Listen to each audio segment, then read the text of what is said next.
Salut à tous, aujourd'hui la vidéo va concerner donc la lecture de Millennium 5 que j'ai enfin terminé, enfin parce que voilà, je vous ai dit, les deux trois premiers Millennium j'ai beaucoup aimé parce que c'est Stieg Larsson qui avait écrit, les autres moyens parce que c'est pas le même auteur, c'est David Lagercrantz, c'est pas tout à fait la même écriture et j'étais assez déçue du quatrième, je vous l'ai déjà dit dans une de mes vidéos.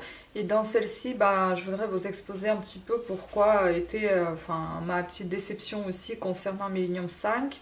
Tout simplement parce que, bon, ce qui était bien, le point positif pour moi, c'est que ça commençait par le personnage principal, donc Lisbeth Salander. J'apprécie énormément ce personnage, mais là, elle était un petit peu trop, comment dire, pas, enfin, c'était un petit peu trop montré, encore plus violemment, encore plus, enfin, au premier degré. Donc vraiment, vraiment très, très spécial.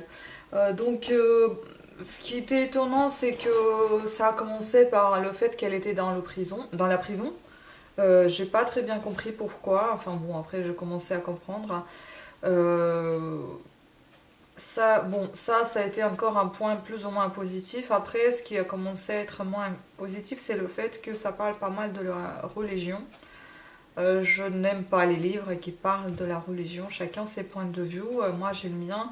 Et pas bon, celui qui est exposé dans Millennium 5, je n'apprécie pas vraiment. Donc, c'était pas vraiment pour moi ce style de parler de la religion. Non.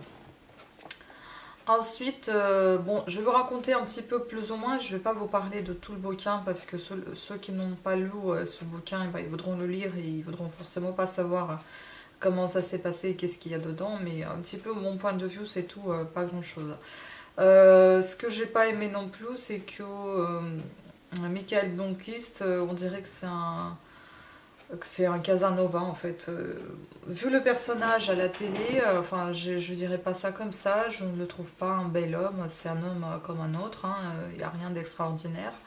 Sauf que dans ce livre-là, il s'est montré encore plus, on dirait qu'il a toutes les femmes autour de lui. Et, non, franchement, j'aime pas ça parce que je trouve pas ça très, très classe. Enfin, je le trouve vraiment quelqu'un d'obsédé par les femmes, par le sexe. On dirait, enfin, il prend tout ce qui bouge, on dirait un peu ça. Il y a une autre femme qui apparaît, après encore il y en a une autre. Enfin bon, il y en a trop de femmes autour de lui. Enfin, moi, l'homme beau, pas celui que j'ai vu à l'écran au cinéma dans le Millennium 1 ou 2. Voilà, pour moi, c'est pas un bel homme, donc je ne vois pas pourquoi il y a autant de femmes autour de lui. Bon, après, chacun y trouve son compte, hein, mais bon.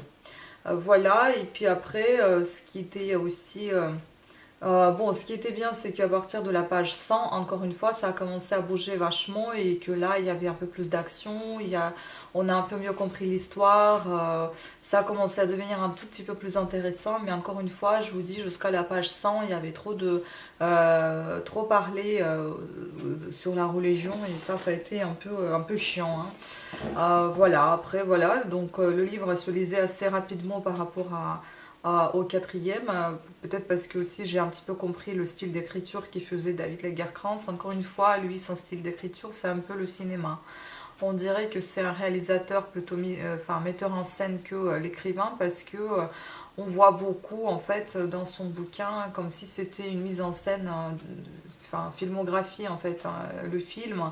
On voit en fait le début d'une scène qui commence et puis on passe à une autre scène tout de suite et enfin bon après on revient à cette scène là, on revient souvent en arrière. On reparle souvent de ce qui était déjà dit, mais cette fois plus en détail. Et on s'y perd aussi assez facilement, sachant que voilà, c'est pas du cinéma, c'est un livre, et on peut pas toujours suivre le fil des passages, des mouvements, quand il y a ce retour en arrière assez fréquent. Et ça me dérange pas mal parce que voilà, j'ai pas l'habitude de lire comme ça. J'ai déjà lu pas mal de livres et bon, me souviens plus trop, mais comment était l'écriture de Stieg Larsson, mais il était très fluide son écriture et lecture également, donc ça ne me posait aucun souci. À la page 60 déjà, le dénouement a commencé à se faire, ou bien ça a commencé à devenir un tout petit peu plus intéressant. En revanche, ici dans le 4 et le 5, il faut aller jusqu'à la page moins 100 pour pouvoir voir ce qui se passe. Ensuite, bon, après, en soi, ça ne me perturbe pas ce fait qu'il y a toujours le même jour, mais bon, c'est un peu gênant. On se dit, bah, tout le bouquin se passe en 3 jours en fait. Et c'est assez bizarre, assez étrange. Enfin, comment dire, j'ironise, hein, c'est pas vraiment 3 jours, il y a un peu plus que ça, mais bon. Encore de plus en plus de personnages, beaucoup trop, plus les anciens qui reviennent. Euh, Ça a supposé de parler de la sœur de Lisbeth Salander, mais pas tant que ça. Ça parlait beaucoup des jumeaux, c'est sûr, des jumelles. Euh, mais, euh, mais pas beaucoup de sa sœur. Ça a évoqué un petit peu quelque part. Et j'ai pensé justement qu'on allait en apprendre un peu plus, mais alors pas du tout. J'ai pensé que ça allait être vraiment des mots comment final, c'est qu'on saura ce qu'il en est, etc. Mais je pense qu'il y aura bien la suite de Millennium 5. Donc je pense pas que ça soit la fin parce que voilà, il évoque la sœur, donc forcément elle sera remontée quelque part dans d'autres livres. Il faut voir, je ne sais pas, peut-être il se trouve qu'il y en a un déjà qui est apparu. On peut même regarder s'il n'y en a pas Million 6 qui est sorti, parce que moi j'en ai aucune idée. Hein.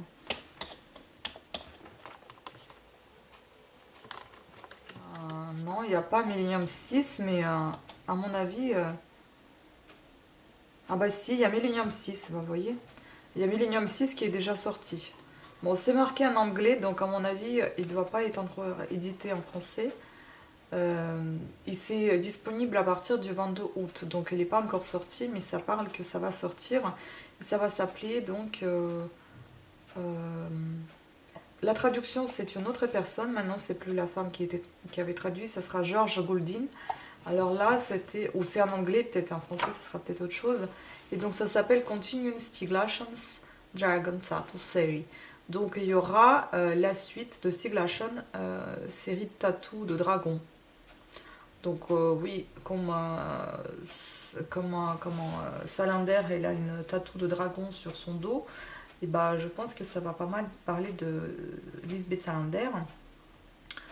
Ah, bon, ici ça parle en anglais, mais est-ce que je vais pouvoir vous traduire ça? Je ne sais pas.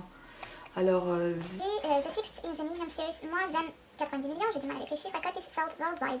The crime fiction phenomenon featuring the girl with the dragon tattoo rests easy. Lisbeth Salander finds our Pune cracker is in good hands. Particle USA, Today Salander and blueprints are just as compelling as ever. Miracle Kukutanami, New York Times, not only do they matter of fact, style and intricate clothing and sexy, chilling atmosphere feel very true to the original novels, but Lagercrantz transcends the source. alors ça va parler de la Chine hein, ou du Japon. Ici, on traduisait ça. En fait, ils vous disent... Ah, mais c'est même pas le livre. Ils disent qu'en fait, il y a plus de 90 millions d'éditions dans le monde, si je comprends bien. Et donc, il y en a... c'est des publications, en fait, dans USA Today, dans New York Times et dans Observer, ainsi que dans Esquire. C'est des journaux, je suppose, et là, ils vous disent, en fait... Enfin, voilà, ils parlent un peu... C'est de la publicité, au final. Donc, ça parle pas vraiment... Ça parle pas vraiment de Millennium 6. Donc en fait, voilà, il y aura Millennium 6 et je suppose que si c'est une série de tatous, bah, il y aura forcément et 7, et 8, et 9, et 10, c'est tout ce que vous voulez. Et je ne sais pas quand est-ce qu'il y aura la fin.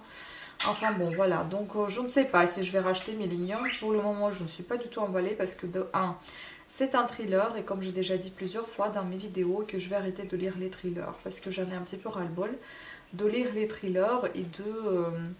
me baigner dans cette ambiance un peu glauque. Millennium, c'est une ambiance très glauque. Ça parle beaucoup de... ah oui, ça parlait pas mal aussi de la mort, et ça me bouleverse. Je ne peux pas lire ça en détail, comment la personne est en train de mourir, les fins de ses jours. Enfin, je pense que c'est un peu trop dans le détail, là où il ne faut pas. comment on tabasse cette salander, quel coup elle a reçu, enfin bon, comment elle se jette sur quelqu'un et comment elle le tape. En fait, c'est un peu trop violent pour ce que c'est, et je trouve que c'est un peu trop détaillé dans les moments où il faut peut-être moins détailler. Bon, après, je comprends bien, il a peut-être envie de montrer vraiment la gravité de la chose, montrer la puissance de telle ou telle personne sur un tel. Possible, hein, pour vous, que vous soyez vraiment dans cette ambiance très glauque et très difficile à digérer, parce que honnêtement, lire quand quelqu'un est en train de rendre l'âme, ou quand quelqu'un est en train de mourir et l'autre est en train de le regarder, il ne peut rien faire, même s'il essaie de faire quelque chose, et il n'y peut rien.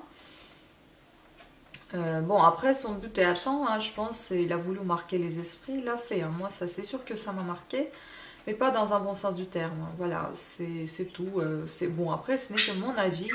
Il y a des gens qui aiment beaucoup de lire les thrillers, il n'y a aucun souci. Moi, c'était pareil pour moi il y a quelques années de ça. J'adorais lire les thrillers. La preuve, je lisais pas mal Bernard Minier, j'adorais. Mais bon, j'ai arrêté de lire au quatrième. Je pense quatrième, c'était le dernier livre que j'ai lu. N'étant pas la lumière. Non, cette putain d'histoire. Et puis j'ai arrêté parce que c'était encore une fois aussi très glauque, et ça partait trop dans les détails. Et c'était vraiment très violent et puissant dans le truc, enfin dans le roman vraiment noir, hein. C'était vraiment polar noir, comme celui-ci d'ailleurs. Donc voilà, ça commence à me fatiguer. Donc de un, je vais arrêter de lire les thrillers, et de deux, c'est que je vais peut-être passer au livre à poche, parce que je trouve que c'est vraiment énorme. Ça coûte cher, ça coûte 23 euros. Et pour vous dire, moi comment dire, je tremble, enfin j'ai souvent un bouquin avec moi dans les transports, parce que maintenant j'ai beaucoup de chemin à faire, donc je prends un livre avec moi, et je pense que le mieux ce serait un petit livre, donc livre de poche, et pas celui-ci. Après, vous allez me dire que c'est plus simple d'acheter un livre numérique, oui sûr, vous pouvez avoir plusieurs livres dessus, mais moi je n'aime pas, parce que j'aime bien avoir le papier entre les mains, j'aime bien le feuilleter, etc. Ça c'est mon côté un peu ancien, mon côté un peu authentique. Je n'aime pas trop les nouveautés. Ça dépend. Voilà, donc c'est tout, hein. Et puis la chose agréable pour moi, c'était le fait que j'ai lu à la fin du livre, c'était marrant, dans l'épilogue, et remercier, en fait, pas dans l'épilogue, dans les remerciements, il remercier les personnes à qui il a dû avoir le recours pour écrire ce livre.